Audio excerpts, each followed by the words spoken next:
In an exclusive interview with the I-Team, Sheriff T.K. Waters said today JSO is reviewing its contract with the company that provides health care to Duval County inmates. He said he didn't know about the company's past criminal convictions until they were exposed by the I-Team in recent days.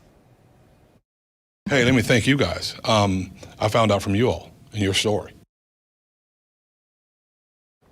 I-Team investigator Ann Maxwell is joining us now live. So Ann, the sheriff told you campaign donations he received from Armor Correctional Health Services executives won't affect his judgment when it comes to this company's future here in Jacksonville?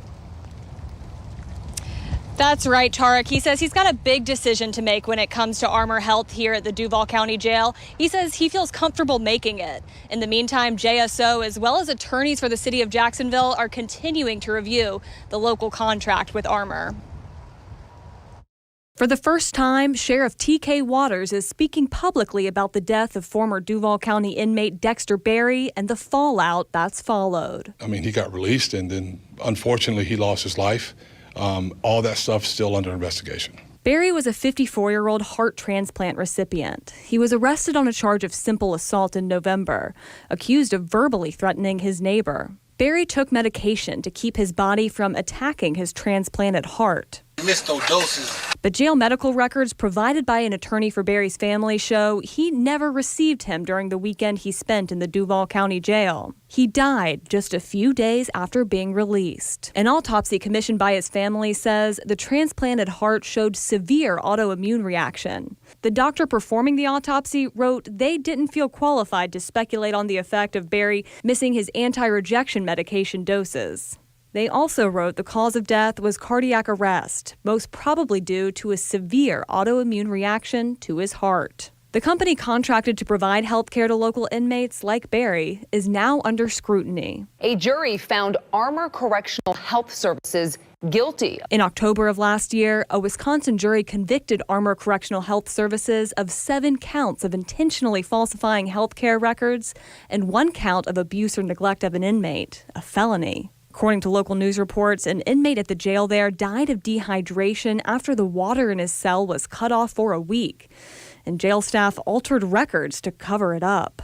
2 weeks after the jury returned the guilty verdicts against Armor, the company entered a $98 million 5-year contract with the Jacksonville Sheriff's Office. But in the document, Armor represented its partners and staff do not have any pending criminal charges or felony convictions. Yeah, we're reviewing everything. I mean, this has been a constant process since I took office in November. Sheriff Waters notes the contract with Armor was signed before he took office, but said he didn't know about the criminal convictions until recently. I'm disappointed that we didn't know about that ahead of time. The I-Team previously reported 7 Armor executives donated $7,000 to Waters' campaign the week before he was elected. It was also just a few days after Armor's new contract was signed. A spokesperson for Armor said individual political donations are personal decisions, not a company matter. Waters said the I-Team's reporting was a little bit misleading. I got donations from thousands of people, hundreds and hundreds of people, over $2 million worth of donations.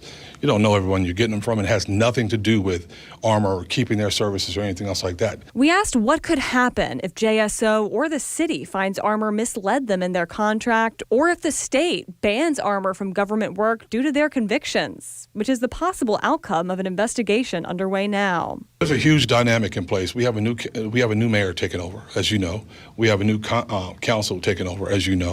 So all those discussions have to take place. There's a lot more than just me and being involved in this. But he said he does acknowledge the big responsibility facing him when it comes to Armor's future in Jacksonville. The sheriff said when he makes a decision, he will let us know. Armor is appealing its convictions in Wisconsin. They also claim that former inmate Berry's death wasn't caused by the lack of that anti-rejection medication here at the jail. Last night, they told us for the first time that that medication was ordered for Berry at the jail, but he was released before it was available.